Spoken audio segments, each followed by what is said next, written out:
छोड़ सतगुरु रामपाल जी परमेश्वर जी की जय हो।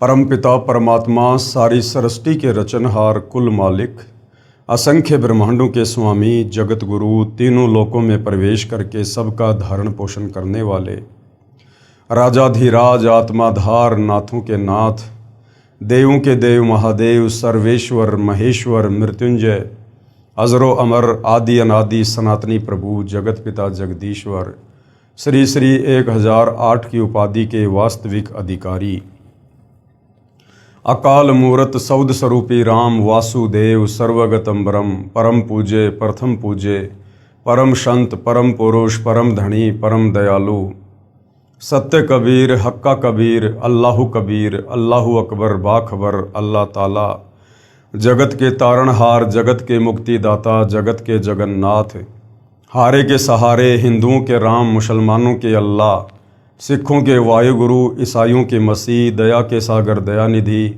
करुणा के सागर करुणानिधि स्वयंभू परिभू संकट मोचन कष्टहरण मंगलकरण दुख भंजन अविगत कबीर निर्विकार निर्विषम परमात्मा अलय अलेख सतगुरु आदि अनादि सतगुरु असली मर्यादा पुरुषोत्तम असली राम असली कृष्ण असली घनश्याम असली मुरारी राजाओं के राजा महाराजाओं के महाराजा शहंशाहों के शहंशाह सम्राटों के सम्राट भगवानों के भगवान अल्लाहों के अल्लाह प्रभुओं के प्रभु मसीहाओं के मसीह सच्चे वाहिगुरु बाबाओं के बाबा पीरों के पीर सेठों के सेठ जगत सेठ सावड़सा सेठ सर्वगुण संपन्न अनंत कोटि कलाओं के स्वामी अनंत कोटि ब्रह्मांडों के नायक योगियों में महायोगी ध्यानियों में महाध्यानी सिद्धों में परम सिद्ध ज्ञानियों में तत्व ज्ञानी ब्रह्म ज्ञानी महाज्ञानी परम ज्ञानी सर्वश्रेष्ठ ज्ञानी विज्ञानी युवा कबीर समर्थ कबीर असमवात अमित ओझा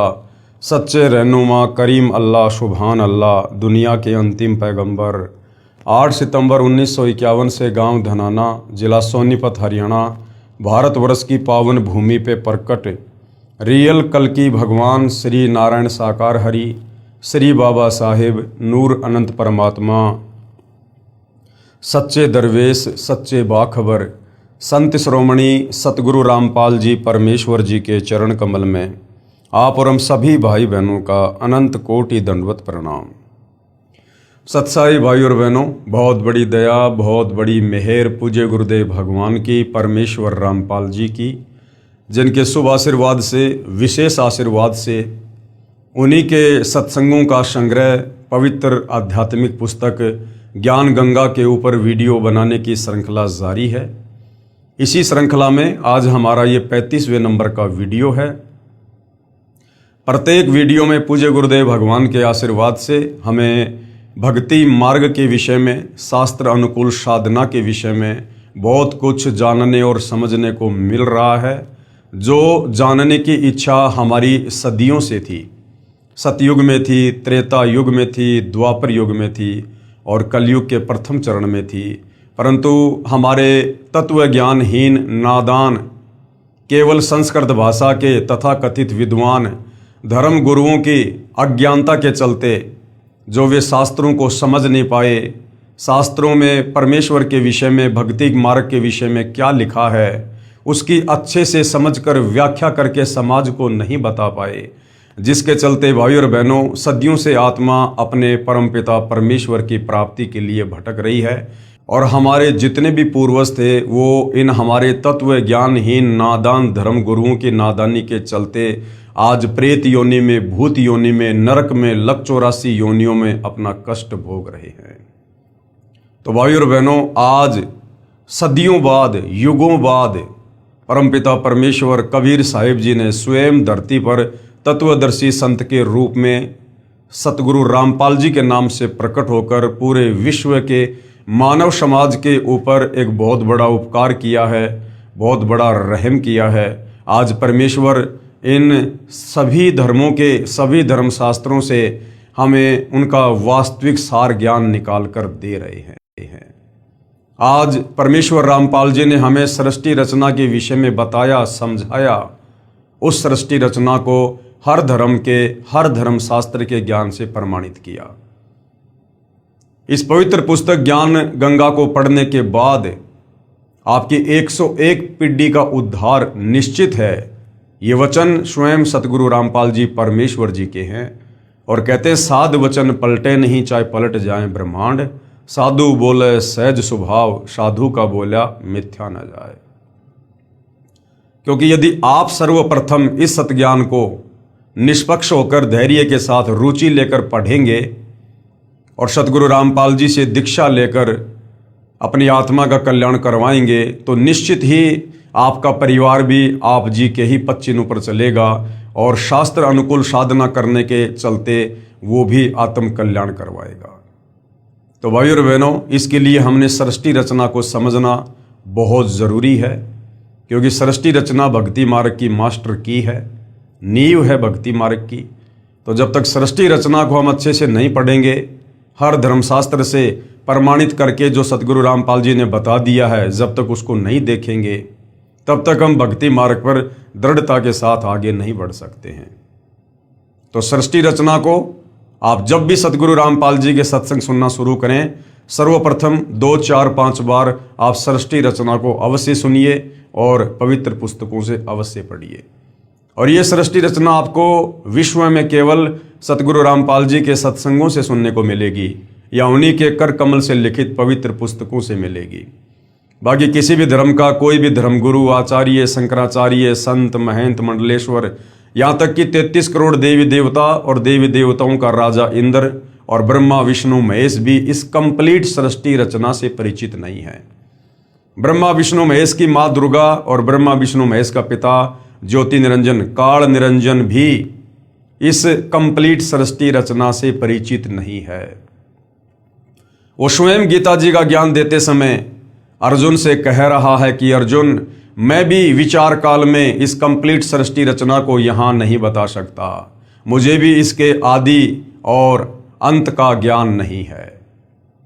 तो सोचिए भाइयों और बहनों, आज सतगुरु रामपाल जी जो सृष्टि रचना के आदि और अंत का ज्ञान दे चुके हैं, जिस ज्ञान को सुनकर समझकर लाखों लोग उनकी शरण में आकर अपनी आत्मा का कल्याण करवा रहे हैं, तो सोचिए वो महापुरुष, वो महाशक्ति सतगुरु रामपाल जी फिर भला कौन है। ये स्वयं कबीर परमेश्वर हैं, कबीर देव हैं। इनके अलावा अपने द्वारा रची गई सृष्टि की जानकारी इस सृष्टि में अन्य कोई जीव नहीं दे सकता, क्योंकि इस कबीर परमेश्वर जी के अलावा चाहे अक्षर पुरुष हो, चाहे ज्योति निरंजन हो, चाहे दुर्गा या ब्रह्मा विष्णु महेश हो, सब जीव संज्ञा में हैं। तो भाइयों और बहनों, बहुत बड़ा रहम किया है सतगुरु रामपाल जी ने, यदि आप उनके सत्संग सुनकर इस बात को समझना चाहो तो। अन्यथा ये मनुष्य जन्म हमारा बर्बाद हो जाएगा, बेकार हो जाएगा। जो मनुष्य जन्म 184 योनियों में असहनीय कष्ट भोगने के बाद सिर्फ और सिर्फ परमात्मा प्राप्ति के लिए मिलता है, तत्वदर्शी संत की खोज करके उस परम पद की प्राप्ति के लिए मिलता है, जहाँ जाने के बाद साधक फिर लौटकर इस काल के गंदे लोक में 21 ब्रह्मांड में जन्म मरण का कष्ट भोगने के लिए, 184 योनियों की पीड़ा सहन करने के लिए, तपतशिला का कष्ट उठाने के लिए और नरक भोगने के लिए नहीं आता है। वो सदा सदा सचखंड में अमर हो जाता है। तो भाइयों और बहनों, वैसे तो पवित्र पुस्तक ज्ञान गंगा के ऊपर कंप्लीट वीडियो बन चुके हैं, चूँकि उसके बाद कुछ भाई बहनों के इंटरव्यू हैं, जिन भाई बहनों ने सतगुरु रामपाल जी की शरण प्राप्त करके और अकल्पनीय लाभ इस भक्ति मार्ग से उठाए हैं। पहले जो हर प्रकार की समस्याओं से ग्रसित थे, परिवार की तरफ से, शरीर की तरफ से, 3 ताप के कष्ट से, कर्म पाप दंड से जो बेहद दुखी थे, परेशान थे, जो परिवार धीरे धीरे पतन की ओर जा रहे थे, जिन परिवारों में नशा घर कर चुका था, बुराइयां घर कर चुकी थी, परमेश्वर रामपाल जी की शरण में आने के बाद आज वो ऋषि परिवार बन चुके हैं। आज उन लोगों को जो दिन में 1-1 बोतल शराब पी जाया करते थे, 2-2, 5-5 डबिया सिगरेट की पी जाया करते थे, हुक्का जिनके घर में 24 घंटे चलता था, आज उन लोगों को तंबाकू के धुआं से भी नफरत है। जो लोग असहनीय पीड़ा भोग रहे थे शारीरिक कष्ट के चलते, बीमारियों के चलते, डॉक्टरों ने जिनको फाइनल जवाब दे दिया था कि अब आपको जीवन दान सृष्टि में कोई नहीं दे सकता, सतगुरु रामपाल जी की शरण में आने के बाद आज वो फिर से युवा नजर आने लगे हैं। जो नहाने के लिए पानी की बाल्टी भी नहीं उठा पाते थे, आज वो 50-50 किलोग्राम वजन उठाकर दौड़ रहे हैं। भाई और बहनों, परमेश्वर के जो गुण हमारे धर्मशास्त्रों में वर्णित हैं, वेदों में, गीता जी में, हमें परमेश्वर की अच्छे से व्याख्या ना होने के कारण, परमेश्वर की समझ ना होने के कारण हम परमेश्वर की सतभक्ति करके परमेश्वर से होने वाले लाभ भी नहीं उठा पाए, हम वंचित रहे। और इसका कारण हमारे नादान धर्म गुरु, जो केवल एक भाषा विशेष के ज्ञाता अवश्य थे, परंतु तत्व ज्ञान से कोसों दूर थे। और तत्व ज्ञान के बिना किसी भी धर्म ग्रंथ को नहीं समझा जा सकता, नहीं जाना जा सकता। आप उसकी उल्टी ही व्याख्या करेंगे, आप उसका उल्टा ही अनुवाद करेंगे, और वही हमारे नादान धर्म गुरुओं ने किया। अब सतगुरु रामपाल जी ने आकर दया करी, मेहर करी, और आज वही पुण्यात्माएं परमेश्वर की महिमा का वर्णन कर रही हैं। उनके मुंह का थूक सूख जाता है, परंतु सतगुरु की महिमा करते करते वो आत्माएं थक नहीं रही हैं। तो उन्हीं में से कुछ आत्माएं हैं जिन्होंने सतगुरु रामपाल जी से उपदेश प्राप्त करने के बाद जो जो आध्यात्मिक लाभ शास्त्र अनुकूल साधना करने के चलते उठाए हैं, वो स्वयं अपने मुख से उनका वर्णन करते हैं, ताकि अन्य भाई बहनों को भक्ति करने की प्रेरणा हो। और जो आत्माएं परमात्मा प्राप्ति के लिए भटक रही हैं, मंदिर में, मस्जिद में, चर्च में, गुरुद्वारों में, तीर्थों पर, धामों पर, उन आत्माओं को भी एक शिक्षा मिले, उन आत्माओं को भी एक संदेश मिले, और वो आत्माएं भी सतगुरु रामपाल जी के सत्संग सुनकर अपनी परमेश्वर प्राप्ति वाली चाहत को पूरा करें। पवित्र पुस्तक ज्ञान गंगा, पेज नंबर 285, भटकों को शतमार्ग, भटकों को शतमार्ग। जो आत्माएं भटक रही थी, परमात्मा प्राप्ति के लिए दर दर के ठोकरें खा रही थी, आश्रमों में, साधु संत महात्माओं के पास, पहाड़ों पर, मेड़ों में, मंदिर में, चर्च में, गुरुद्वारे में, मस्जिद में, धाम पर, तीर्थ पर, कभी कावड़ ला रहे थे, कभी पैदल यात्रा कर रहे थे, परंतु किसी भी प्रकार का कोई भी कर्म दंड उनका नहीं कट रहा था। और जब नादान धर्मगुरुओं से बात करते थे रो रो के उनके चरणों में गिरकर, तो वो तत्व ज्ञानहीन धर्मगुरु कह देते थे कि ये तो आपके भाग्य में लिखा हुआ है, और भाग्य का लिखा तो भोगना पड़ता है।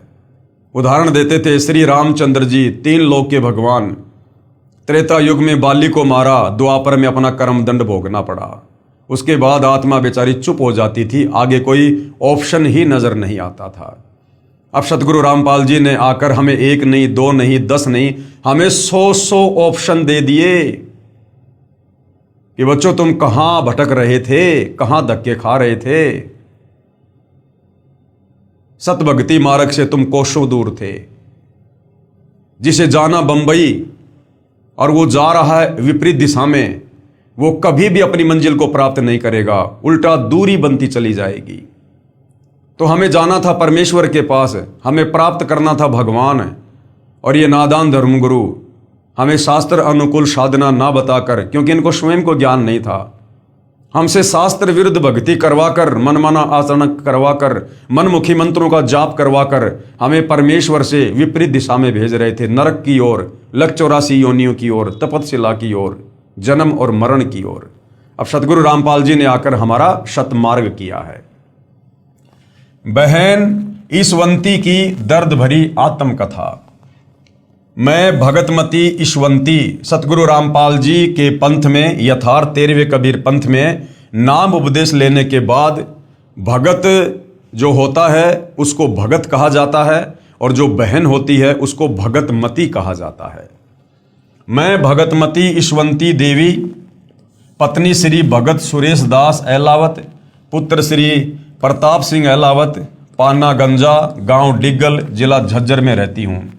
ये कंप्लीट एड्रेस और लास्ट में मोबाइल नंबर इसलिए दिए जा रहे हैं ताकि किसी को कोई शंका हो, अगर ये बनावटी कहानी लगे तो वो स्वयं वहाँ जाकर कन्फर्म कर सकता है, मोबाइल पर बात करके कन्फर्म कर सकता है। हे बंदी छोड़ सतगुरु रामपाल जी। बंदी छोड़ का मतलब होता है जो महापुरुष, जो परमेश्वर हमें इस काल के द्वारा लगाए गए कर्म बंधनों से छुड़वाकर हमारी आत्मा का मोक्ष करवा दे, उसको कहते बंदी छोड़। और मेरा परिवार आपके चरणों की धूल है। आपने हमें वो सुख दिया जिसकी हम अपने इस जीवन में कभी कल्पना भी नहीं कर सकते थे। आज मैं अपनी आप बीती यहां लिख रही हूं, जिसकी आपने हम पर कृपया बख्शी है, ताकि हमारी इस दुख भरी कहानी को पढ़कर हमारी की तरह दुखी परिवार भी आपके आशीर्वाद से कल्याण करवा सके। हमारा जीवन बिल्कुल अंधकारमय था। अगर आपके चरणों में नहीं आते तो आज हम जीवित नहीं होते। यजुर्वेद में लिखा है कि कबीर परमेश्वर अपने साधक को जो मृत्यु के निकट पहुंच चुका हो, या मृत्यु शैया पर हो, या धर्मराज के दरबार में खड़ा हो, उसको धर्मराज के दरबार से छुड़वाकर 100 वर्ष की उम्र प्रदान करता है। यदि उसके अंग भंग हों तो परमेश्वर उसको स्वस्थ आंखें देता है, उसके अंगों को परमेश्वर पुनः जीवित करता है। ये परमेश्वर के गुण हैं। वो भक्ति करने वाले को, अंधे को आंख देता है, कोढ़ी को काया देता है, बांझ को पुत्र देता है, निर्धन को माया देता है, रोगी को स्वस्थ शरीर देता है। लेकिन हम सदियों से भक्ति कर रहे हैं, परंतु इस प्रकार के लाभ हम कभी भी प्राप्त नहीं कर पा रहे थे, क्योंकि हम शास्त्रों के विरुद्ध धर्मगुरुओं के कहने पर मनमाना आचरण कर रहे थे। और गीता अध्याय 16 श्लोक 23 और 24 के अनुसार जो व्यक्ति शास्त्र विधि को त्याग कर मनमाना आचरण भक्ति करता है, उसकी ना कोई परम गति होती है, ना वो सिद्धि को प्राप्त होता है, ना उसके कार्य सिद्ध होते हैं। मैं असाध्य रोग से पीड़ित थी। मेरा भाई भापड़ोदा निवासी ओम प्रकाश पुत्र श्री दयानंद राठी, जो हरियाणा पुलिस में नौकरी करता था, वो भी इसी बीमारी से मृत्यु को प्राप्त हो गया था। मैं भी इस स्टेज पर पहुंच चुकी थी।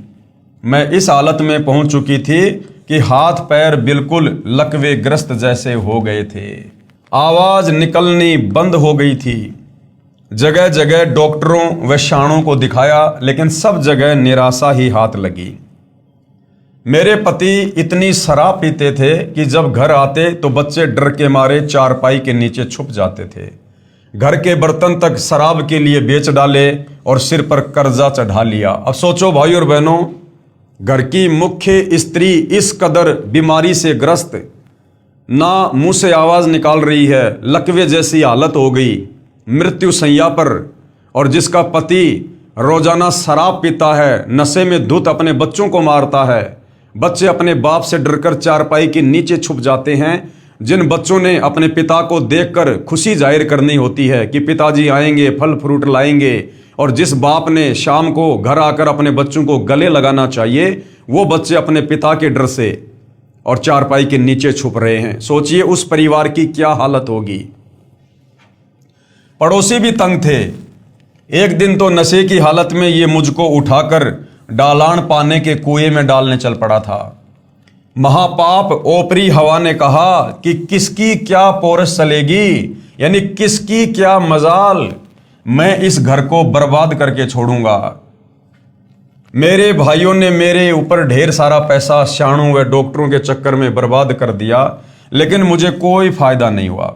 मेरा पति शराब पीता था तथा बच्चे छोटे छोटे थे। ससुराल में कोई सहारा नहीं था। मेरा भाई सुखवीर, जो डीटीसी में ड्राइवर है, उसने परम पूज्य सतगुरु रामपाल जी महाराज से नाम उपदेश ले रखा है। उसने कहा कि बहन को सतगुरु रामपाल जी महाराज से नाम उपदेश दिलवा देते हैं, मरना तो इसको है ही, ये आखिरी उपाय कर लेते हैं। इस पर मेरे पिताजी श्री दयानंद राठी ने कहा कि क्या कोई नाम उपदेश से ठीक होता है। इस पर मेरे भाई ने इन सब को नाम उपदेश की महिमा के बारे में समझाया। इसके बाद सब ने कहा कि देख लेते हैं। ये कहकर मुझे सतगुरु रामपाल जी महाराज के चरणों में लेकर गए। उस वक्त सतगुरुदेव गांव पंजाब खोड़ दिल्ली में सत्संग कर रहे थे। पूरा परिवार मुझे लेकर रात को 10 बजे महाराज जी के चरणों में गए। ये बात 25 दिसंबर 1996 की है। मेरे भाई ने पूज्य रामपाल जी महाराज को मेरी दुखदाई कथा बताई। गुरुजी ने रात को 10 बजे सत्संग में ही नाम उपदेश की रजा बख्शी। उससे पहले मेरी जुबान भी बंद हो चुकी थी, जीभ नहीं उठती थी। जब 26 दिसंबर की सुबह यानी नाम दीक्षा के अगले दिन सुबह मैं उठी तो अपने आप को बेहतर हालत में बोलते पाया तथा अपने भाई को बताया कि इतने वर्षों बाद मुझे लग रहा है कि मैं अपने शरीर में हूं तथा मेरे शरीर से जैसे कोई भार उतर गया है। जो भूत प्रेत की बाधा थी, ओपरी पराई शक्ति थी, वो नाम उपदेश लेते ही वहां से छू मंतर हो गई। मुझे बोलते देखकर मेरा भाई सुखवीर हैरान रह गया तथा कहा कि महाराज रामपाल जी तो साक्षात कबीर परमेश्वर आए हैं। और भाई इसमें कोई शंका नहीं है, सतगुरु रामपाल जी स्वयं कबीर परमात्मा ही हैं। मैं बीड़ी पीती थी, उसी दिन छोड़ दी। घर आए तो मेरे पति भगत सुरेश ने कहा कि तुम क्या नाम लेकर आए हो, मैं देखता हूं तुम्हारे नाम में इतनी क्या शक्ति है। अपनी माँ से बोला कि ये अच्छा नाम लेकर आए बच्चे, सुबह गुड मॉर्निंग की जगह सत साहिब बोलने लगे हैं। भगत सुरेश 1 साल तक ऐसे ही शराब पीता रहा तथा घर में झगड़ा करता रहा, लेकिन बहन ईश्वंती मर्यादा में रहकर अपनी भक्ति पर अडिग रही। एक दिन यह बंदी छोड़ कबीर साहेब, कौन बंदी छोड़ कबीर साहेब, जो एक काल्पनिक फोटो हम गूगल पर देखते हैं, जो कबीर जी के नाम से आप जी को मिल जाएगी, दाढ़ी और मूछ वाली। एक दिन यह बंदी छोड़ कबीर साहेब, गरीबदास जी साहेब व सतगुरुदेव सतगुरु रामपाल जी महाराज की तस्वीरों को तोड़ने के लिए खड़ा हो गया। तब मैंने हाथ जोड़कर बंदी छोड़ से प्रार्थना की, सतगुरु रामपाल जी से प्रार्थना की कि आप ही इनकी बुद्धि को कंट्रोल में कर सकते हैं। तब बंदी छोड़ आपने ही इनको ऐसा चमत्कार दिखाया कि मेरे पति सुरेश ने पूजा स्थल पर वापस फोटो रख दिए तथा उल्टे पांव जाकर दंडवत प्रणाम किया। सतगुरु रामपाल जी प्रकट हो गए, फोटो से सामने बिल्कुल दिखाई दे रहे हैं साक्षात। तो भाई सुरेश की तो सिट्टी पिट्टी गुल हो गई और वापस फोटो रख दी और गुरुदेव को दंडवत प्रणाम किया। तब से लेकर आज तक उन्होंने शराब बीड़ी आदि सब बुराइयों को त्याग दिया। इन सब का गवाह पाना गंजा व डिगल गांव है। मुझे पुनर्जन्म मिला देखकर मेरे दुख में दुखी मेरे भाई राजेंद्र सिंह राठी डीएसपी हरियाणा व भाई प्रेम प्रकाश राठी एडवोकेट दिल्ली सहित पूरे परिवार ने भी नामदान ले लिया। नाम उपदेश लेने के बाद कबीर परमेश्वर ने यानी सतगुरु रामपाल जी ने ऐसे ऐसे सुख दिए जिसकी कल्पना भी नहीं की जा सकती। हमारी भैंस ने सर्प खा लिया था, यानी भैंस ने जो सर्प होता है सांप, उसको खा लिया। भैंस का बिल्कुल बुरा हाल था। डॉक्टर को दिखाया तो उन्होंने बताया कि इसने कोई जहरीली वस्तु खा ली है तथा 10 इंजेक्शन लगा दिए। अगले दिन भैंस की आंखों से नीला पानी बहना शुरू हो गया, यानी जहर का असर हो गया तथा भैंस अंधी हो गई। डॉक्टर भी हाथ खड़े कर गए। तब रात में शौपन में, अब ध्यान देना भाइयों, तब रात में शौपन में सतगुरुदेव रामपाल जी भगवान नजर आए। उन्होंने भैंस के शरीर पर हाथ फेरा। सुबह उठे तो हमने तथा पड़ोसियों ने अपनी आंखों से भैंस के मुंह में सांप को देखा तथा उसको निकाला। अब चाहते तो सतगुरु रामपाल जी बिना शौपन में दर्शन दिए भी भैंस को स्वस्थ कर सकते थे, सांप को बाहर निकाल सकते थे, लेकिन इस प्रकार के हल्के फुल्के चमत्कार परमात्मा जी इसलिए दिखाते हैं ताकि भक्ति करने वाली भगत आत्मा को विश्वास हो कि वास्तव में ये यहाँ हमारा नुकसान होना था, लाखों रुपयों का भैंस मरनी थी, लेकिन आज मैं गुरुदेव भगवान की शरण में हूँ, इसलिए मेरे परमेश्वर की रजा से हमारी भैंस स्वस्थ हुई है। तो इस प्रकार के छोटे मोटे चमत्कार गुरुदेव अपने भक्तों के विश्वास को बनाए रखने के लिए करते हैं। भैंस स्वस्थ हो गई तथा पूरा दूध देने लग गई। ऐसे ऐसे पता नहीं कितने सुख आपने हमें दिए। कल तक हमारे पास 10 रुपए तक नहीं थे। अब जिस परिवार में पिता शराब पीता हो, माता बीमार पड़ी हो और कोई खैर खबर लेने वाला नहीं, तो उस परिवार में 10 रुपए कहाँ मिलेंगे। लेकिन आज उन्हीं खेतों में धन उपजता है तथा किसी के आगे हाथ फैलाने की जरूरत नहीं पड़ती। पड़ोसी कहते हैं कि तुम्हारे गुरुजी ही तुम्हारे लिए राम हैं। अरे सतगुरु रामपाल जी तो पूरे विश्व के लिए राम हैं। राम राम शब जगत बिखाणे, आदि राम कोई बिरला जाने। अज्ञानियों द्वारा बहकाया हुआ भोला भाला समाज क्या जाने आपकी महिमा को। सतगुरु रामपाल जी महाराज के विरोधी तो सिर्फ कीचड़ उछालना ही जानते हैं। जिसके साथ गुजरती है वही बता सकता है उसको आपसे क्या कुछ मिला है। हम आपसे यही प्रार्थना करते हैं कि हमें अपने चरणों में ही रखना तथा आप हजारों वर्ष ऐसे ही दुखियों का सहारा बने रहें। सतगुरु रामपाल जी भगवान पूर्ण परमात्मा के अवतार आए हैं। अब देखो भाई और बहनों, ये बहुत समय पहले की इन भाई बहनों की आत्मकथाएं हैं। ये 1996 की बात है। सन 1994 में सतगुरु रामपाल जी ने अपना यथार्थ पंथ शुरू किया और शुरुआत में जो आत्मा सतगुरु रामपाल जी की शरण में आई थी वो ज्ञान को समझकर कम, और जो सतगुरु रामपाल जी ने उनको लाभ दिए थे अपनी तरफ से आशीर्वाद देकर अपने कोटे से, उन सुखों को देखकर आत्माएं ज़्यादा जुड़ी हुई थी। तो उस समय तक आत्माएं सतगुरु रामपाल जी को पूर्णतया कबीर परमेश्वर नहीं मान पा रही थी, केवल कबीर जी का भेजा हुआ संत मान रही थी। इसलिए भाई बहन बीच बीच में इस प्रकार की बातें बोल देते हैं कि सतगुरु रामपाल जी महाराज पूर्ण परमात्मा के अवतार हैं, जबकि सतगुरु रामपाल जी किसी भी पूर्ण परमात्मा के अवतार नहीं हैं। सतगुरु रामपाल जी स्वयं ही पूर्ण परमात्मा हैं। ये स्वयं ही सतलोक से चलकर इस पृथ्वी पर अवतरित होते हैं। अवतार केवल काल भेजता है। 21 ब्रह्मांड का स्वामी ज्योति निरंजन भेजता है अवतार, क्योंकि वो नहीं आ सकता, क्योंकि उसको श्राप लगा हुआ है। वो अपने काल रूप में किसी को दर्शन नहीं देता, उसकी मजबूरी है। इसलिए वो ब्रह्मा विष्णु महेश में प्रेरणा करके और यहां पर अवतार भेजता है। लेकिन कबीर परमेश्वर को कोई श्राप नहीं है।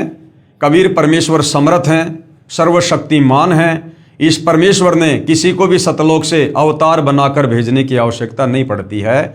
जिसका काम उसी को साजे और करे तो मूर्ख बाजे। काल लोक में क्रम बंधनों में जकड़ी हुई आत्माओं को कबीर परमेश्वर के अलावा सतलोक से आई हुई कोई आत्मा नहीं छुड़वा सकती है। इसलिए कबीर परमात्मा जी सतलोक से चलकर स्वयं ही तत्वदर्शी संत का रूप धारण करके इस पृथ्वी पर प्रकट होते हैं, लीला करते हैं। ये वेद साक्षी हैं, ये गीता जी साक्षी है। आपका नाम लेने के बाद हमारे घर में इतना सुख मिला परमेश्वर, जो कि हम वर्णन नहीं कर सकते। फिर भी वर्णन करने की कोशिश कर रही हूं। मैंने आपसे सन 1996 में नाम उपदेश लिया। उसके करीब 1.5 साल के बाद एक घटना घटी जो इस प्रकार है। एक रात मुझे ये सब दिखाई पड़ा कि मैं गांव में शमशान पूछ रही हूं कि कहाँ है। मुझे बताया व दिखाया कि आपने कल यहां पर आना है। यानी बहन ईश्वंती की मृत्यु थी, परंतु सतगुरु रामपाल जी की शरण में आने से परमेश्वर ने उसकी मृत्यु टाल दी। क्योंकि वेदों में परमेश्वर की महिमा लिखी है कि सत भक्ति करने वाले साधक की परमात्मा उम्र बढ़ा देता है। वह मुंडान पाने का शमशान था। जब सुबह हुई तो मुझे हैजा हो गया। मुझे इतना ज़्यादा सिर में दर्द हो गया कि टक्कर मारकर मर जाऊं। मौत के सभी कारण पूर्ण हो गए। डॉक्टर को बुलाया गया तो उन्होंने इंजेक्शन लगाया। उसके बाद डॉक्टर ने बताया कि यह तो मर चुकी है। उसके बाद 4 दूत दिखाई दिए। फिर उन्होंने मुझे दोनों तरफ से पकड़ लिया और बोले कि हमें भगवान ने भेजा है, आपको लेकर जाएंगे, आपका समय पूरा हो गया है। मैंने कहा कि मेरे गुरुजी नहीं लेकर जाने देंगे।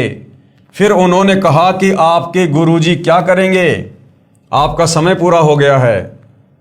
हम ऐसा करेंगे कि आपके हाथ से ही आपकी मौत करवा देंगे।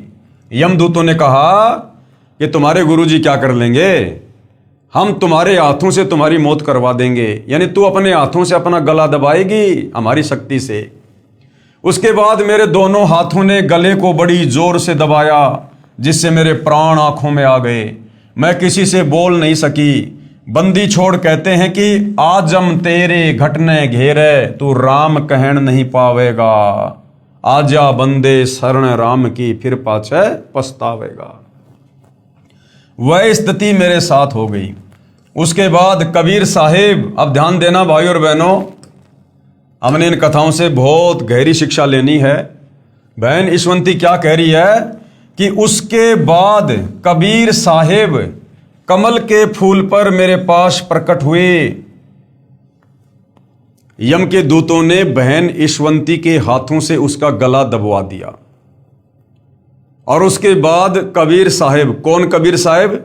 दुनिया जिस एक डाढ़ी मूछ वाली कबीर जी की काल्पनिक फोटो को कबीर परमात्मा कहती है, कबीर साहेब कहती है, जिस मिलते जुलते रूप में कबीर जी आज से लगभग 650 साल पहले बनारस के काशी में आए थे, उस रूप में बहन कह रही है कि उसके बाद कबीर साहेब कमल के फूल पर मेरे पास प्रकट हुए। और उसके बाद क्या होता है, ध्यान देना, उसके बाद मेरे अंदर से पूज्य सतगुरु रामपाल जी महाराज की आवाज आई कि इस लड़की को आप कैसे लेकर जाओगे, इसे हम नहीं जाने देंगे, इसे हम नहीं जाने देंगे। क्योंकि भाई और बहनों, इस भक्ति की शुरुआत में सतगुरु रामपाल जी को कोई भी आत्मा डायरेक्ट कबीर भगवान मानने को तैयार नहीं होती है, क्योंकि हमारे नादान धर्म गुरुओं ने हमारे को उल्टी पट्टी पढ़ा रखी होती है कि भगवान तो निराकार है, भगवान तो निराकार है। और काशी वाले कबीर जी को तो कोई भगवान मानने को तैयार ही नहीं।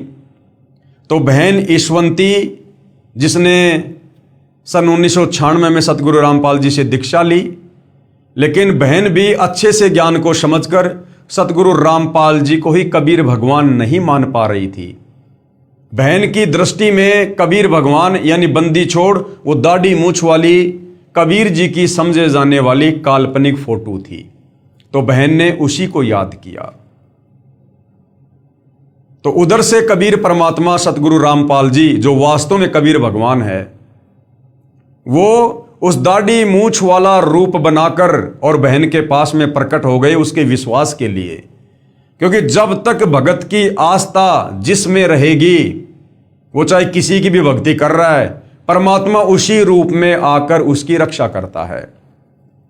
तो बहन ईशवंती ने नाम तो ले रखा सतगुरु रामपाल जी से, लेकिन भगवान मान रखा था दाढ़ी मूछ वाली कबीर की फोटो को। तो बहन के विश्वास के लिए वहां पर कमल के फूल पर सतगुरु रामपाल जी ने ही वो दाढ़ी मूछ वाला रूप बनाया और प्रकट हो गए। लेकिन अंदर से जो आवाज आई, वो आई सतगुरु रामपाल जी की। और क्या कहा? उसके बाद मेरे अंदर से पूज्य सतगुरु रामपाल जी महाराज की आवाज आई कि इस लड़की को आप कैसे लेकर जाओगे, इसे हम नहीं जाने देंगे, इसे तो हम चाहेंगे तब लेकर जाएंगे, इसका अगर पैर भी काट दोगे तो हम वह भी जोड़ देंगे। साथ में गुरुजी ने काफी बातें कही जो सब वर्णन नहीं हो पा रही हैं। उसके बाद यम के दूत भाग गए। उसके बाद गुरुजी ने मुझे कहा कि बेटी डर मत, तेरी मौत को हमने टाल दिया, अब हम चाहेंगे तब लेकर जाएंगे। दूसरा कारण क्या था भाइयों और बहनों? जब आप अध्यात्म की गहराई में जाएंगे, सतगुरु रामपाल जी के सत्संग सुनेंगे, तो आपको पता चलेगा। जब कबीर परमात्मा प्रथम बार सतलोक से चलकर अपने पुत्र जोगजीत का रूप बनाकर 21वें ब्रह्मांड पर, जहां पर ये ज्योति निरंजन काल ब्रह्म रहता है, तपतशिला पर जीव भून भून के खाता है, वहां पर इस काल निरंजन की और कबीर परमात्मा की अपने पुत्र जोगजीत के रूप में मुलाकात हुई थी। तो काफी कुछ वरदान कबीर परमेश्वर ने इस काल को दिए थे। और इस काल में एक वचन ये भी मांगा था कि मैं आपका रूप बना सकूं, ये आप मुझे वरदान दे दो। तो कबीर परमेश्वर जो अपने पुत्र जोगजीत के रूप में थे, परमेश्वर ने कहा कि ठीक है भाई, आप मेरा रूप बना लेना। मेरे जिस भगत के पास में सत भक्ति मंत्र होगा, शब्द होगा, उसको तू कुछ नहीं कर पाएगा। अक्के वचन भर लो, वचन भर लिया, अकबर लिए भाई न्यो बोला जी कि चारों युगों में, 3 युगा में जीव थोड़े ले जाना, सतयुग, त्रेता और द्वापर, और चौथा युग जब आवे कलयुग, कितने ले जाइयो। बोला वह बड़ी अड़ाई तन तया। अच्छा भाई कोई बात नहीं। दूसरा यह है कि मैं आपका रूप बना सकूं, मैंने ये आज्ञा दे दो। अग बना लिए, तेरे रूप तक के आंट लगेगी, मेरे अंश के पास जिस पास नाम होगा तेरा रूप रह ही नहीं सकता उसके आगे।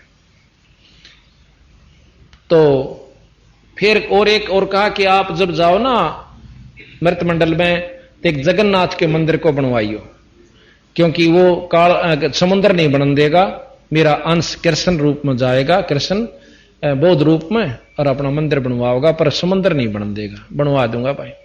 फिर कहते हैं कि त्रेता युग में समुद्र पर पुल बंधवाइयो। अकाछे पंगे पाए रहते थे। तो भाई और बहनों, इस काल ब्रह्म ने, इस ज्योति निरंजन ने वो रूप क्यों मांगा था? क्योंकि काल निरंजन ने दिमाग लगाया कि ये जो जोगजीत है, जो मेरा भाई है, क्योंकि वो पहचान नहीं पा रहा था परमात्मा उसके भाई के रूप में थे, जोगजीत के रूप में थे। अगर स्वयं अपने ओरिजिनल रूप में आ जाएं तो इसका कलेजा फट जाए। तो उसने कहा कि आप मुझे अपना रूप दे दो कि मैं ये आप वाला रूप बना सकूं, जोगजीत वाला। यस कर दी। काल ने क्या सोच के रूप मांगा था कि जोगजीत नीचे जाएगा और नीचे जाके क्या करेगा, ये जीवों को ज्ञान समझाएगा। और ज्ञान कैसे समझाएगा? उनका गुरु बनेगा। ये सतगुरु की भूमिका करेगा, तत्वदर्शी संत की भूमिका करेगा। और जो इसके भगत होंगे, क्योंकि जोगजीत नीचे जाके पूरी सृष्टि रचना बताएगा, मुझ काल के विषय में बताएगा, ब्रह्मा विष्णु महेश की स्थिति के बारे में बताएगा कि ये पूर्ण परमात्मा नहीं है, इनकी पूजा से कोई लाभ नहीं है। तो नीचे तमाम आत्माएं तत्व ज्ञान से परिचित हो जाएंगी। ये वेद शास्त्रों का खुलासा करेगा। तो जो इसके भगत होंगे वो भगत इस जोगजीत के ऊपर आश्रित हो जाएंगे और वो मुझ काल की भक्ति पूजा छोड़ देंगे। और ब्रह्मा विष्णु महेश की भी उनको जानकारी हो जाएगी, ये भी आधे अधूरे भगवान है। तो ब्रह्मा विष्णु महेश में भी उन भक्तों की किसी प्रकार की कोई आस्था नहीं होगी। अन्य देवी देवता तो बहुत दूर की बात है। तो काल ने दिमाग लगाया कि मेरी तो मजबूरी है, मैं तो डायरेक्ट अपने ओरिजिनल रूप में जाके किसी को भ्रमित में कर नहीं सकता। तो जब इस जोगजीत के भगत सतयुग में, त्रेता युग में, द्वापर में और कलयुग में, जब इस जोगजीत के भगत शरीर छोड़ने के बाद में त्रिकुटी पर आएंगे, क्योंकि त्रिकुटी एक इंटरनेशनल एयरपोर्ट है आगे किसी भी लोक में जाने का, तो काल को पता था कि जोगजीत के भगत जिनकी जोगजीत पर पूर्ण आस्था होगी, वो शरीर छोड़ने के बाद में सूक्ष्म शरीर में त्रिकुटी पर आएंगे। और यहां आने के बाद मैं उनको भ्रमित करने की कोशिश करूंगा, ठगने की कोशिश करूंगा। तो यदि मैं ब्रह्मा विष्णु महेश का रूप बनाकर लोभ लालच दूंगा, ब्रह्मा विष्णु महेश के लोक में जाने की सलाह दूंगा कि मौज करोगे, मस्ती करोगे, चलो तुम्हें बहुत बड़ा वहां पे कोई पद देंगे, तो जोगजीत के भगत जो तत्व ज्ञान से परिचित हैं, धर्मशास्त्रों से परिचित हैं, ब्रह्मा विष्णु महेश की औकात से, सामर्थ्य से परिचित हैं, वो ब्रह्मा विष्णु महेश के चक्कर में नहीं आएंगे। और मैं अपना रूप काल वाला बना नहीं सकता, मेरी मजबूरी है। तो उन भक्तों को यदि ठगा जा सकता है तो उनके गुरु का रूप बनाकर ठगा जा सकता है, क्योंकि भगत तो अपने गुरु के कहने से आगे आगे चलेगा। तो काल ने सोचा कि जोगजीत नीचे जाएगा, गुरु बनकर ज्ञान देगा और गुरु पर उनके भक्तों की आस्था होगी। और फिर जब त्रिकुटी पर ये भगत आएंगे तो मैं जोगजीत का रूप बनाकर, ये दाढ़ी मूंछ वाला रूप बनाकर, जिसे आज दुनिया कबीर परमात्मा कहती है, कबीर साहिब कहती है, जो रूप इस काल ने मांग रखा है कि मैं ये वाला रूप बनाकर और उन भगतों को ठग लूंगा। भगत सोचेंगे हमारे गुरुजी खड़े, हमारे गुरुजी, और मैं उनको कहूंगा बच्चों आ जाओ मेरे पीछे पीछे, चलो शतलोक, और मैं उनको नकली शतलोक में ले जाकर ठोक दूंगा। इसलिए जोगजीत ने वो रूप मांगा था।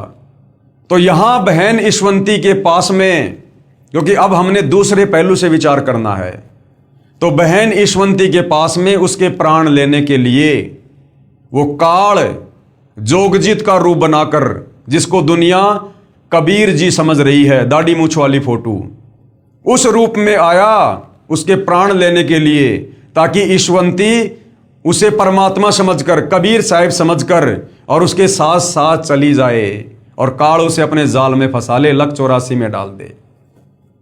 तो जैसे ही बहन ईश्वंती ने देखा, क्योंकि उसकी आस्था उस फोटो में थी कि कबीर जी यही हैं दाढ़ी मूछ वाले, वो उसी को पूजा करती थी, गुरु जी को केवल अपना गुरु जी माना करती थी, सतगुरु रामपाल जी को। तो बहन ईशवंती ने देखा कि बंदी छोड़ आ गए, कबीर साहब आ गए भाई। लेकिन वो उस समय काल था, बंदी छोड़ के रूप में, जोगजीत के रूप में, दाढ़ी मूछ वाले रूप में, क्योंकि उसने वरदान मांग रखा है। तो वो कुछ कहता उससे पहले सतगुरु रामपाल जी, रियल कबीर, अंतर्यामी परमात्मा, बहन ईशवंती के अंदर से आवाज देते हैं और उस दाढ़ी मूछ वाले कमल के फूल पर बैठे हुए काल को, जो कि कबीर के रूप में था, क्या कहा? उसके बाद मेरे अंदर से पूज्य सतगुरु रामपाल जी महाराज की आवाज आई कि इस लड़की को आप कैसे लेकर जाओगे? अब किसको कह रहे हैं सतगुरु रामपाल जी अंदर से आवाज करके? बहन ईशवंती को कौन दिखाई दे रहा था? वो दाढ़ी मूछ वाला, वो कबीर जिसमें काल था। सतगुरु रामपाल जी कह रहे हैं आप इस लड़की को कैसे लेकर जाओगे? मैं नहीं लेकर जाने दूंगा। कि इस लड़की को आप कैसे लेकर जाओगे? इसे हम नहीं जाने देंगे, इसे तो हम चाहेंगे तब लेकर जाएंगे। इसका अगर पैर भी काट दोगे तो हम वह भी जोड़ देंगे। साथ में गुरुजी ने काफी बातें कही जो सब वर्णन नहीं हो पा रही हैं। उसके बाद यम के दूत भाग गए, उसके बाद वो भाग गए सारे के सारे वहां से। उसके बाद गुरुजी ने मुझे कहा कि बेटी डर मत, तेरी मौत को हमने टाल दिया, अब हम चाहेंगे तब लेकर जाएंगे। इसलिए भाइयों और बहनों, सतगुरु रामपाल जी के पंथ में यदि वास्तव में पूर्ण मोक्ष प्राप्त करना है तो उस दाढ़ी मूछ वाली कबीर की समझे जाने वाली काल्पनिक फोटो को हमने अपने घर से, अपने घट से, अपने दिलो दिमाग से डिलीट करना पड़ेगा, निकालना पड़ेगा। क्योंकि देखो अब हम बच्चे नहीं हैं, हमें सतगुरु रामपाल जी ने अच्छे से सारा ज्ञान समझा दिया है। अब हमारे को कॉमन सेंस भी होनी चाहिए, कुछ बातें हमारे को कॉमन सेंस से भी समझ में आनी चाहिए। देखो शुरुआत में स्वयं कबीर भगवान होते हुए भी और सतगुरु रामपाल जी ने आप और हमसे भक्ति करवाने के लिए उस दाढ़ी मूछ वाली काल्पनिक कबीर की समझे जाने वाली फोटो को कबीर भगवान की फोटो बताकर आप और हमसे भक्ति करवाई। यदि गुरुजी शुरुआत में कह देते कि मैं ही कबीर हूं, 650 साल पहले धानक रूप में काशी में मैं ही आया था, तो भाई और बहनों 1994 में कोई भी सतगुरु रामपाल जी की इस बात पर यकीन नहीं करता और कोई उनके सत्संग सुनना भी पसंद नहीं करता कि ये देखो गांव धनाने का रामपाल जाट, ये कल का लड़का हमारी आंखों के सामने पैदा हुआ है और ये अपने आप को कबीर भगवान कहता है। अरे पाखंड की भी हद होती है। इस प्रकार के मन में पता नहीं क्या क्या कुविचार उत्पन्न होते, तो हम सतगुरु रामपाल जी के सत्संग सुनना भी पसंद ना करते, उनको अहंकारी समझकर अपनी नादानी के चलते। तो आप और हमें भक्ति पर लगाने के लिए सतगुरु रामपाल जी ने उस फोटो का सहारा लिया।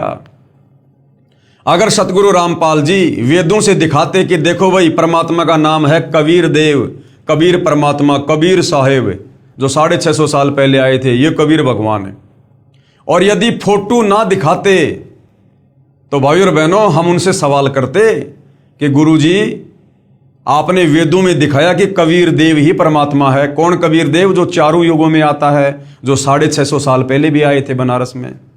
तो गुरुजी उनका कोई फोटो बताओ, उनकी कोई शक्ल दिखाओ भगवान की, ताकि हम उनकी पूजा करें।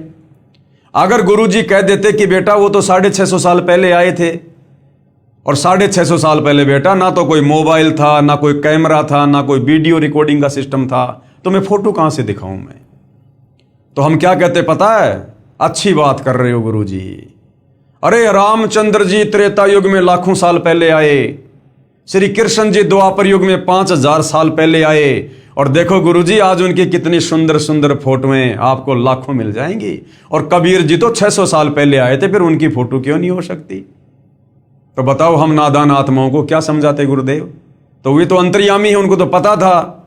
इसलिए गुरुदेव भगवान ने उस काल्पनिक फोटो को हमारे सामने रख दिया, जो कि हाथ से बनाया गया एक चित्र है, और कहा कि यो कबीर भगवान है, ताकि हम गुरुदेव के सत्संग सुने, उनसे उपदेश लें और उस फोटो को भगवान मानकर शत भक्ति शुरू करें।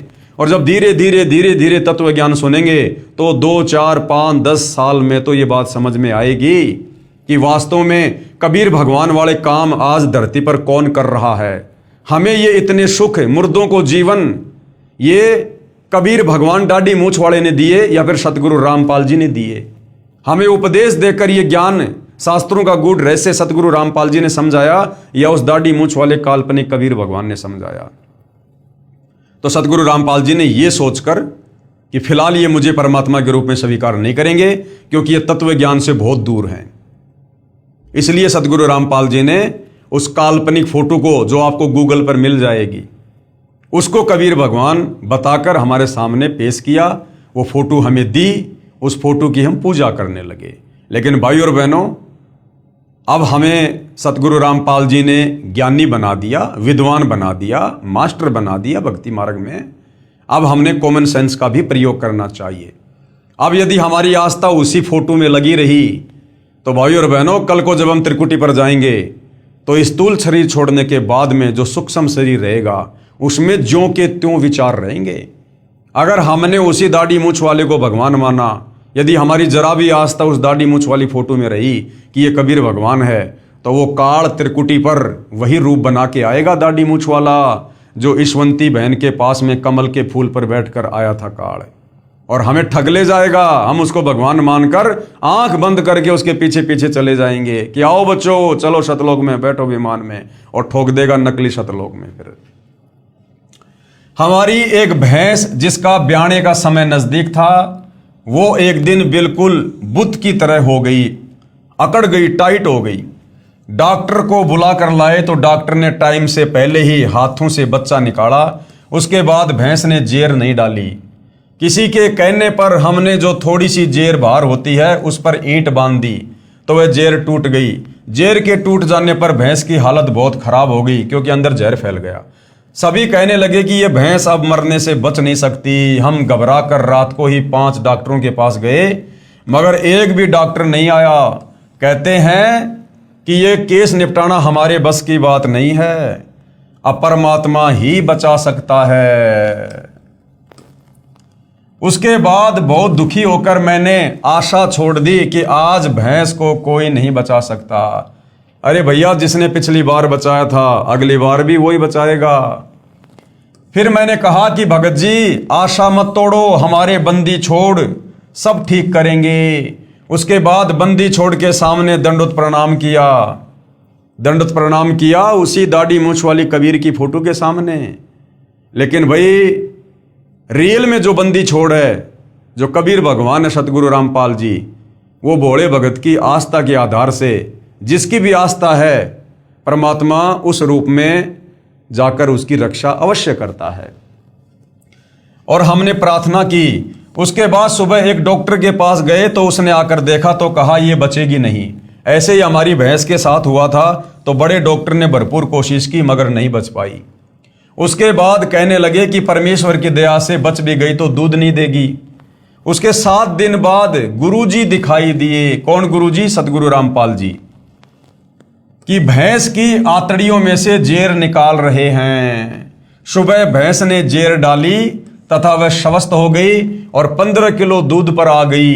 ये हमारे बंदी छोड़ की कृपा है। कौन बंदी छोड़? सतगुरु रामपाल जी भगवान। जबकि 4-5 पड़ोसियों की भैंस इसी बीमारी से मर चुकी थी। मेरा छोटा लड़का जिसकी उम्र 14 साल है, नाम नवनीत है, इसे बचपन 6 महीने का था तब से ही निमोनिया हो गया था और 5 साल तक इसकी बीमारी खत्म नहीं हुई। मेरे हर संभव प्रयास करने पर तथा डॉक्टर के मना करने पर भी मैंने हार नहीं मानी। एक दिन मैंने उसे सतगुरुदेव रामपाल जी भगवान से नाम दान दिलवाया। उसी दिन से मानो मेरे बच्चे को कोई बीमारी थी ही नहीं। जबकि भाई और बहनों, नाम दीक्षा तो माता पिता ने पहले अपने बच्चों को दिलवानी चाहिए, यानी पूरे परिवार ने साथ साथ दीक्षा लेनी चाहिए। लेकिन यह भी बहन ईशवंती की कमजोरी थी, थोड़ा ज्ञान की कमी थी कि स्वयं ने नाम ले लिया और उसके कई दिनों बाद फिर अपने बच्चे को नाम दिलवा रही है। यह भी बहन की कमजोरी थी। जबकि ये पता होने के बाद कि परमात्मा धरती पर है, सर्व सुख दाता है, उस बहन के नरक बन चुके परिवार को गुरुदेव ने स्वर्ग कर दिया भक्ति देकर, और फिर भी अपने बच्चों को नाम नहीं दिलवा रही थी। तो ये बहन की कमजोरी थी। आप और हमने भविष्य में इस प्रकार की कमजोरी नहीं दिखानी है। अगर हमारी समझ में बात आ गई है ज्ञान समझकर, तो बच्चों समेत पूरे परिवार ने दीक्षा लेनी चाहिए। बच्चे यदि समझदार हो गए हैं, युवा हो गए हैं और वो यदि नाम दीक्षा नहीं लेना चाह रहे तो बात अलग है। हम उनको समझा सकते हैं, जबरदस्ती नहीं कर सकते। लेकिन बच्चे यदि 5-10 साल के हैं, आपके अधीन हैं, तो फिर आपने बच्चों को नाम तुरंत अवश्य दिलवाना चाहिए, ना जाने काल का कब क्या अटैक हो जाए। बच्चा आज अपनी उम्र के सभी बच्चों से तंदुरुस्त है। ये सभी चमत्कार हमारे गुरुदेव सतगुरु रामपाल जी महाराज की असीम कृपा से हुए। एक दिन पूर्णिमा के सत्संग के समय वर्ष 2004 में बरसात के ना होने के कारण हमारी धान यानी चावल की फसल सूख रही थी और नहर भी आकर चली गई थी। 1 महीना बाद दोबारा नहर आनी थी। वहाँ पर ट्यूबवेल से पानी देने का साधन नहीं था, हम सिर्फ नहर पर ही आश्रित थे और 1 महीने बाद तो वो फसल नष्ट हो जानी थी धान की। परंतु पूर्णिमा के दिन हम आश्रम से सत्संग समापन के बाद जब खेत को देखने गए तो हमारे 2.5 एकड़ जमीन धान वाली घुटनों घुटनों पानी से भरी हुई थी। ये कभी सौपन में भी नहीं होने वाला कार्य हमारे सतगुरुदेव की कृपा से हो गया और सारे खेत के पड़ोसियों ने अफसोस किया कि ये नहर तो तुम्हारे सतगुरुदेव ने तुम्हारे लिए, सिर्फ तुम्हारे लिए ही बुलवाई है। सभी लोगों की फसल में ज्यादा से ज्यादा 10 मन धान हुई, जबकि सतगुरुदेव जी की कृपा से हमारी 40 मन प्रति एकड़ हुई।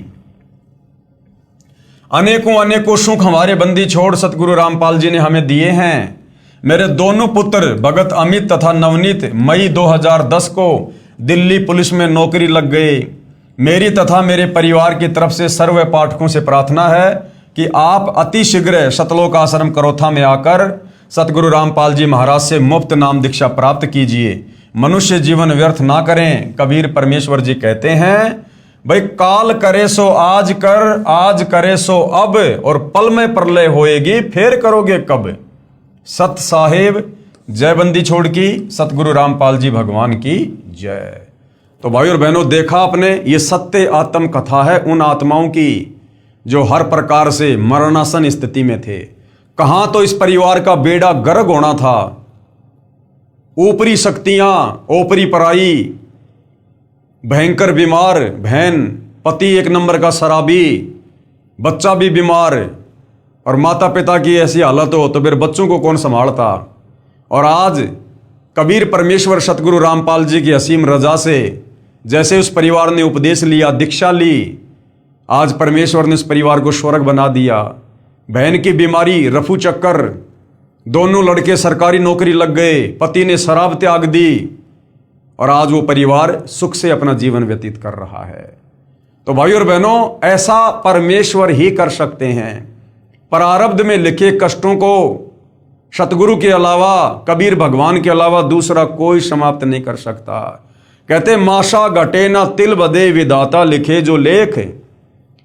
इस काल बली ने जो लेख हमारे लिख दिए होते हैं वो कहते हैं मेटे नहीं मिटाए जा सकते, परंतु साचा सतगुरु मेट कर ऊपर मार दे मेख। लेकिन जो सच्चा सतगुरु होता है, पूर्ण सतगुरु होता है, और वो पूर्ण सतगुरु स्वयं कबीर भगवान ही होता है। और इस काल के लिखे लेखों को केवल वो सतगुरु ही समाप्त कर सकता है। चित्रगुप्त के कागजों को सतगुरु ही समाप्त कर सकता है, यदि वो पूर्ण सतगुरु है तो। सतगुरु जो चावे सो कर ही, 14 कोटि दूत यम डर ही, ऊत भूत जम त्रास निवारे, और चित्रगुप्त के कागज फाड़े। इस परिवार के लिए सतगुरु रामपाल जी ने चित्रगुप्त के कागज फाड़ दिए और अपनी लेखनी से उस समर्थ कबीर परमेश्वर सतगुरु रामपाल जी ने इस परिवार का नया सुंदर भाग्य लिख दिया।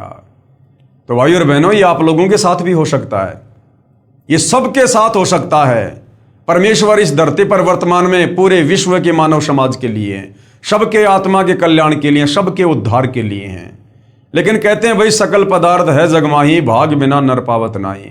सतगुरु रामपाल जी की शरण प्राप्त करना आम इंसान के वश की बात नहीं है।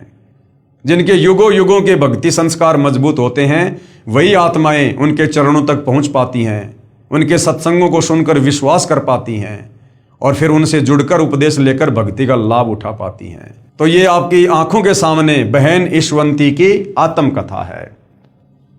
उसके बाद एक और भगत आत्मा है जिन्होंने अपनी आत्म कथा बताई है। उजड़ा परिवार बसा, मैं भगत रमेश पुत्र श्री उमेद सिंह, गांव पेटवाड़, तहसील हांसी, जिला हिसार का रहने वाला हूं। अब एम्प्लॉयज कॉलोनी जेल के सामने जिंद में सहपरिवार रहता हूं। नाम लेने से पहले हम भूतों की पूजा करते थे, यानी श्राद्ध निकालना, अपने पूर्वजों के श्राद्ध निकालना, भूतों की पूजा करना। क्योंकि शास्त्र विधि को त्याग कर जो मनमाना आचरण करता है, मरने के बाद वो प्रेत योनि में जाता है। और फिर ये हमारे नादान धर्म गुरु आप और हमें उस प्रेत योनि में ले जाने के लिए उन पूर्वजों की जो भूत बने हुए हैं उनके श्राद्ध निकलवाना शुरू करवा देते हैं। हमारे गांव में बाबा सरिया की मान्यता थी, जिस पर हम प्रत्येक महीने की पूर्णिमा को ज्योति लगाने जाते थे। हम शुक्रवार, जन्माष्टमी, शिवरात्रि का व्रत भी करते थे, पितरों का पिंडदान और श्राद्ध भी निकालते थे। श्राद्ध निकालने के लिए, पिंडदान करने के लिए, व्रत करने के लिए, समाधि पूजने के लिए गीता जी साफ साफ मना कर रही है। फिर भी हमारा घर बिल्कुल उजड़ चुका था। जब मैं 12 वर्ष का था तब मेरे पिताजी की मृत्यु हो गई थी। घर में 3 सदस्य थे, तीनों की आपस में लड़ाई रहती थी। तीनों को भूत प्रेत बहुत दुखी किया करते थे और तीनों बहुत ज़्यादा बीमार रहा करते थे। पहले डॉक्टरों को दिखाया पर कोई आराम नहीं हुआ। फिर सेवड़ों के पास गए, कोई कहता तुम 5,000 रुपये दे दो, मैं तुम्हें बिल्कुल ठीक कर दूंगा। कोई कहता तुम 10,000 रुपये दे दो। हम बिल्कुल उजड़ चुके थे परंतु कोई आराम नहीं हुआ। फिर क्या होता है भाई और बहनों, परमेश्वर अपनी आत्माओं को छल छिद्र करके अपनी शरण में लेता है। मेरे रिश्तेदार भगत रघुवीर सिंह गांव कोतकला वाले के बार बार कहने से मेरी माता जी ने सन 1996 में सतगुरु रामपाल जी महाराज से नाम ले लिया। मेरी पत्नी को 5 वर्ष उपरांत भी कोई संतान उत्पन्न नहीं हुई थी। मेरी माता जी के कहने से मेरी पत्नी ने भी सतगुरु रामपाल जी महाराज से नाम ले लिया। नाम दान लेते ही 1 वर्ष के अंदर मेरी पत्नी ने एक लड़के को जन्म दिया। मेरा भगवान से विश्वास उठ चुका था, इस कारण मैंने नाम नहीं लिया तथा अपनी माता व पत्नी को भी सतगुरु रामपाल जी के पास जाने से मना करता था। मेरा लड़का जो 15 दिन का था बहुत ज़्यादा बीमार हो गया। डॉक्टरों ने कह दिया कि यह लड़का सुबह तक मर जाएगा, इसे ले जाओ। शाम को एक भगत ने बंदी छोड़ सतगुरु रामपाल जी महाराज के बारे में बताया कि आश्रम जिंद में आए हैं, वे पूर्ण संत हैं और वे ही इस बच्चे को ठीक कर सकते हैं। हम डॉक्टरों और सेवड़ों के पास जा जाकर थक चुके थे। मेरा भगवान से विश्वास उठ गया था। मैंने उस भगत को मना कर दिया, किंतु उसने दोबारा फिर प्रार्थना की कि वे स्वयं बंदी छोड़ भगवान ही धरती पर आए हुए हैं, यदि वे दया कर दें तो ये लड़का ठीक हो सकता है। अब देखो भाई और बहनों, भगत जो होता है वो अपने गुरुजी के प्रति श्रद्धावान होता है और होना भी चाहिए। तो उस समय जो भगत थे, सतगुरु रामपाल जी से उपदेश प्राप्त थे, वो बार बार कहा करते थे कि सतगुरु रामपाल जी खुद ही बंदी छोड़ हैं, सतगुरु रामपाल जी खुद ही कबीर भगवान है, धरती पर आए हुए हैं। परंतु हृदय से माना नहीं करते थे, केवल कहा करते थे क्योंकि उनको लाभ हुए, उनको सुख हुए, लेकिन वो हृदय से उनको बंदी छोड़ माना नहीं करते थे। क्यों? अगर वो हृदय से सतगुरु रामपाल जी को ही कबीर भगवान मानते तो उन भक्तों के घरों में आज भी वही दाढ़ी मूंछ वाली कबीर की काल्पनिक फोटो पूजा स्थल पर आपको लगी हुई मिल जाएगी।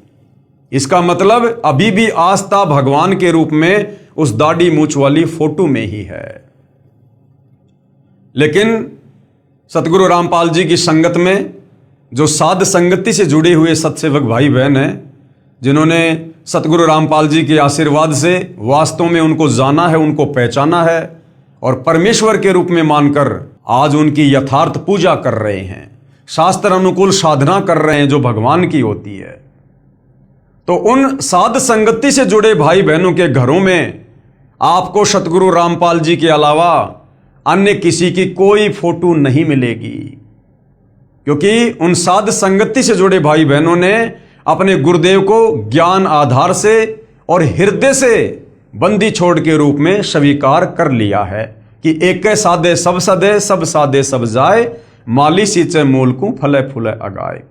उन आत्माओं ने ज्ञान आधार से निर्णय लिया कि जब हमारे गुरुदेव स्वयं कबीर भगवान हैं, धरती पर प्रकट हैं, तो वो 650 साल पहले वाली यानी जिस रूप में कबीर भगवान आए थे, आज वो काल्पनिक फोटो हमारे किस काम की, जब आज स्वयं वो कबीर भगवान साक्षात हमारे गुरुदेव के रूप में प्रकट हैं। तो और ऐसे तो ना जाने कितने अरबों खरबों बार ये कबीर भगवान सतगुरु रामपाल जी सतयुग से लेकर त्रेता द्वापर और कलयुग में आते रहते हैं, जाते रहते हैं। तो हम कितनी फोटोओं को पूजेंगे, कितने स्वरूपों को पूजेंगे। तो वर्तमान में यदि हमने मोक्ष चाहिए तो अपने प्रेजेंट गुरु को, अपने वर्तमान गुरु को ही अपना इष्ट मानकर पूजना होगा, अपना भगवान मानकर पूजना होगा।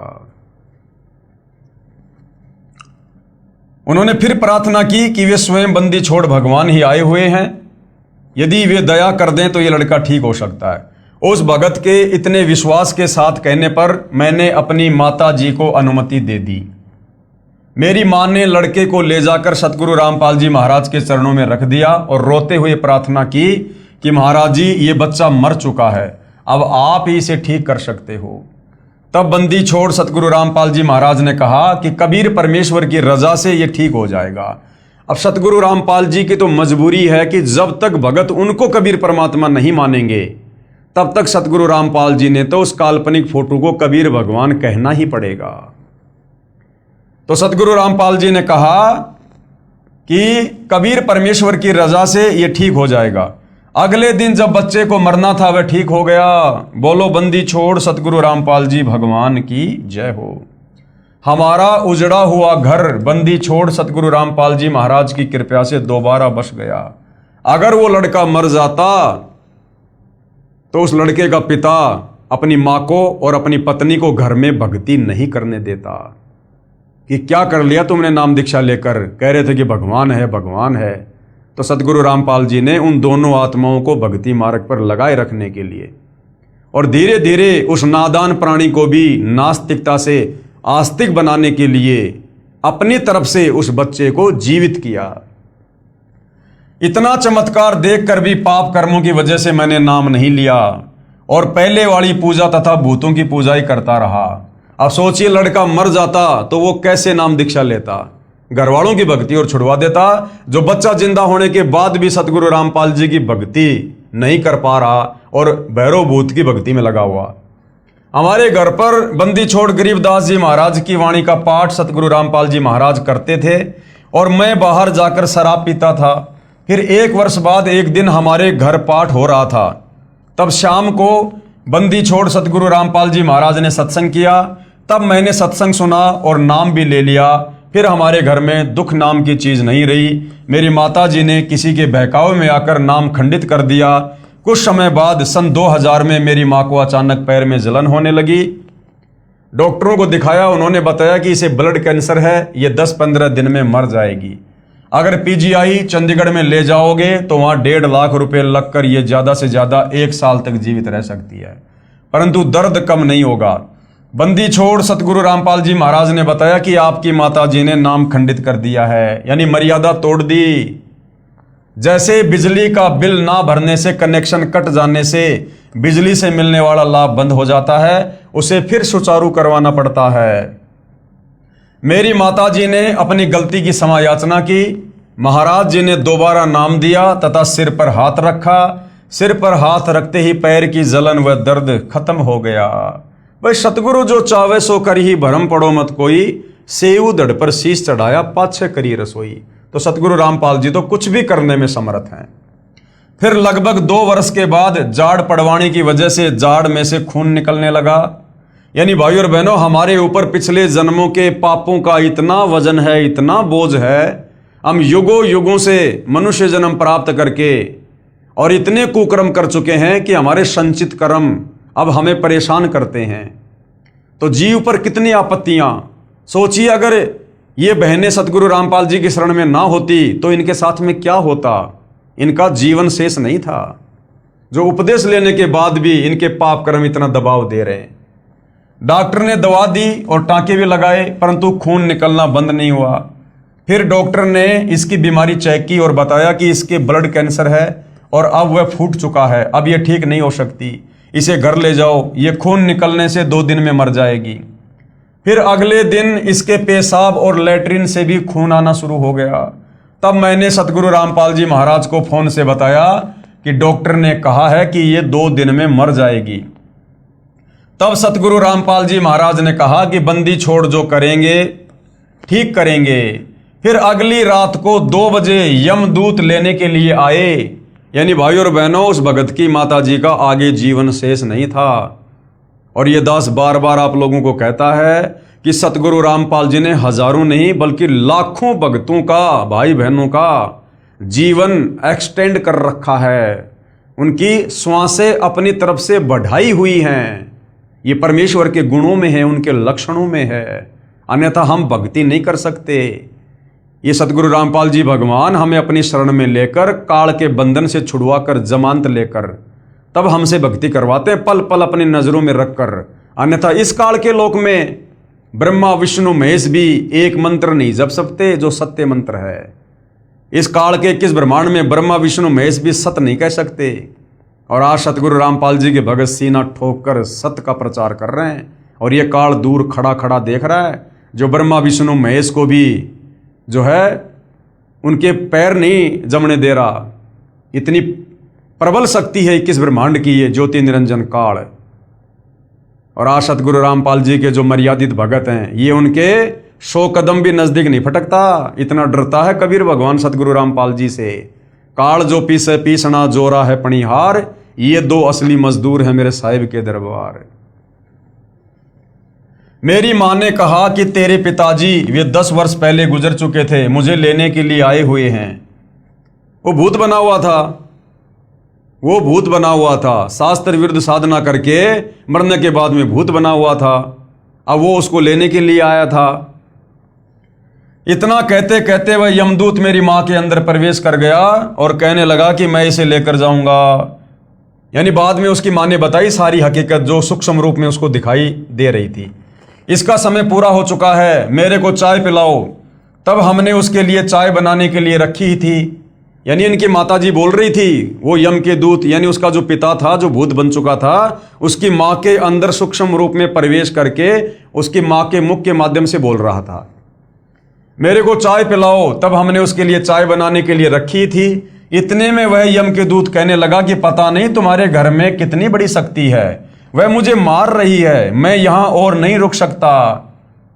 शब्द शक्ति यानी सतगुरु रामपाल जी की शक्ति सूक्ष्म रूप में उन यमदूतों की पिटाई कर रही थी। मुझे जल्दी से चाय पिलाओ, मैं जा रहा हूं। और गर्म चाय ही पी गया। जाते हुए कहने लगा कि तुम्हारे घर में पूर्ण परमात्मा खड़े हैं, पूर्ण परमात्मा, मैंने इसे नहीं ले जा सकता। यह कहते हुए वह चला गया। 1 मिनट के बाद ही खून बिल्कुल बंद हो गया। जीभ और दांत जो काले हो चुके थे बिल्कुल साफ हो गए। और बंदी छोड़ सतगुरु रामपाल जी महाराज की कृपा से वह पूरी तरह से पहले से भी स्वस्थ हो गई। परमात्मा कबीर साहिब जी ने मेरी माता जी की 5 वर्ष आयु बढ़ा दी। 24 जुलाई 2005 को शत भक्ति करके शतलोक प्रस्थान किया। बोलो बंदी छोड़ सतगुरु रामपाल जी महाराज की जय। सत साहिब। भाई और बहनों, परमात्मा ने केवल 4-5 साल ही उम्र क्यों बढ़ाई? 24 जुलाई 2005 तक की उम्र क्यों बढ़ाई? क्योंकि भाई और बहनों, शुरुआत में आत्माएं ज्ञान आधार से नहीं जुड़ी हुई थी। बस उन सुखों को देख देख कर घर में बेटा हो गया, फसल बढ़िया हो गई, कैंसर ठीक हो गई, जलन ठीक हो गई, इन चीजों को देखकर लोग सतगुरु रामपाल जी से जुड़े हुए थे। और जब तक आप ज्ञान को आधार बनाकर नहीं जुड़ोगे, आप कभी भी डगमग हो जाओगे। तो सतगुरु रामपाल जी को पता था, अंतर्यामी भगवान को, कि 12 जुलाई 2006 को तो करोथा कांड होगा। और करोथा कांड के बाद उस आत्मा के मन में दोष आना था। वो सारी भक्ति कमाई गुरु में दोष देख के नष्ट करने वाली थी, बर्बाद करने वाली थी भक्ति छोड़कर। तो परमेश्वर ने उस आत्मा को 4-5 साल की उम्र बढ़ा के उससे भक्ति करवा दी। और करोथा कांड होने से पहले पहले उस आत्मा का शरीर भी छुड़वा दिया, ताकि उसकी भक्ति सुरक्षित रहे और उस आत्मा को तुरंत दूसरा मनुष्य जन्म मिल जाए और फिर से किसी भगत के घर में जन्म लेकर अपने आगे की भक्ति शुरू कर दे। तो ये अंतर्यामी परमात्मा भाई और बहनों, ये अध्यात्म के डॉक्टर हैं, इनको पता है किस आत्मा का किस प्रकार से इलाज करना है। तो इनकी शरण में आने के बाद फिर भगत की नहीं चलती है, कोई मीन मेक नहीं चलती है। यदि भगत ने अपने आप को गुरुदेव के चरणों में सरेंडर कर दिया, ज्ञान को समझ लिया, तो भगत का काम है मर्यादा में रह के भक्ति करना। सत्य कहना, सत्य के मार्ग पर चलना, अपने गुरु जी के पद चिन्हों पर चलना, बाकी काम फिर पूर्ण ब्रह्म परमेश्वर सतगुरु रामपाल जी का होता है। तो भाई और बहनों, ये जो आपने 2 आत्म कथाएं सुनी हैं, लास्ट में इन्होंने अपना मोबाइल नंबर दिया है, भगत रमेश दास, मोबाइल नंबर इतना है। ये बिल्कुल सत्य हैं, इनमें कोई मीन मेख नहीं है, किसी को झूठ बोलने का कोई शौक नहीं है। यदि आपको लगता है कि झूठ है तो सतगुरु रामपाल जी का ज्ञान सुनो, और यदि आपको ऐसा कोई रोग है, कोई परेशानी है, तो सतगुरु रामपाल जी से उपदेश लेकर उनके द्वारा बताई गई शास्त्र अनुकूल भक्ति को मर्यादा में रहकर करो, उन मंत्रों का जाप करो। जो लाभ इन आत्माओं को हुए आपको भी होगा। परमात्मा इनका कोई रिश्तेदार थोड़ी था, परमात्मा तो सबका है, हम सभी उसके बच्चे हैं। लेकिन शास्त्र विरुद्ध साधना करने के चलते, गीता और वेदों के विरुद्ध, कुरान शरीफ, कुरान मजीद, तोरे, जबूर, इंजिल, ये गुरु ग्रंथ साहिब, बाइबल, इन तमाम धर्म ग्रंथों के विपरीत साधना करने के चलते, उन नादान धर्म गुरुओं के कहने पर आप और हम परमात्मा की भक्ति से होने वाले लाभों से वंचित हैं। वरना परमेश्वर तो भाई खड़ा खड़ा लाभ देता, खड़ा खड़ा जो इन परिवारों को दिया। तो भाई और बहनों, इसी प्रकार से कुछ और आत्माएं हैं जिन्होंने इस पुस्तक में आगे अपनी सत्य आत्म कथा लिखवाई है, जो लाभ उनको सतगुरु रामपाल जी से उपदेश लेने के बाद प्राप्त हुए हैं। तो उनका भी हम जिक्र करेंगे। तो आज के वीडियो में केवल इतना ही। कल परमेश्वर के आशीर्वाद से फिर सेवा में हाजिर होंगे। तब तक पूज्य गुरुदेव भगवान हम सबको आज्ञा दे, आशीर्वाद दे, सद्बुद्धि दे, हमारा मार्गदर्शन करे, भ्रमने भटकने से बचाए। बंदी छोड़ सतगुरु रामपाल जी परमेश्वर जी की जय हो।